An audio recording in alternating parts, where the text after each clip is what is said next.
Maybe this is the reason why Allah subhanahu wa ta'ala is perhaps not even answering our dua.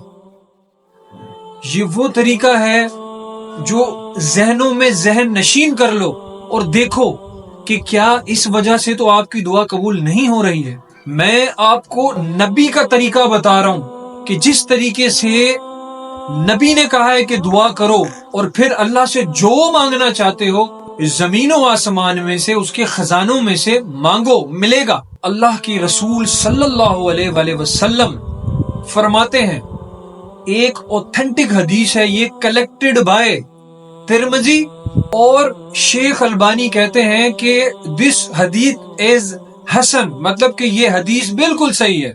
اللہ کی رسول صلی اللہ علیہ وآلہ وسلم نے فرمایا کہ دعا زمین اور آسمان کے بیچ میں رک جاتی ہے اور اللہ سبحانہ و تعالیٰ تک تب تک نہیں پہنچتی ہے جب تک ہم اللہ کے رسول پر درود و سلام نہیں بھیج دیتے. So I want you to make دعا نیکسٹ ٹائم لائک دس. اس طرح سے آپ نے دعا مانگنی ہے. اب جب بھی مانگیں سب سے پہلے آپ نے اللہ کی تعریف بیان کرنی ہے. دیکھیں، یا منان، یا غفار، سبحان اللہ و بحمدہ، سبحان اللہ العظیم، اللہ اکبر.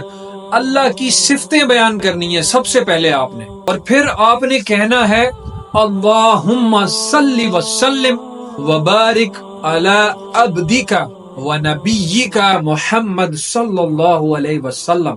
اور اس کے بعد آپ اللہ سے جو کچھ بھی مانگنا چاہتے ہیں وہ مانگیں، انشاءاللہ وہ آپ کی دعا ضرور قبول ہوگی.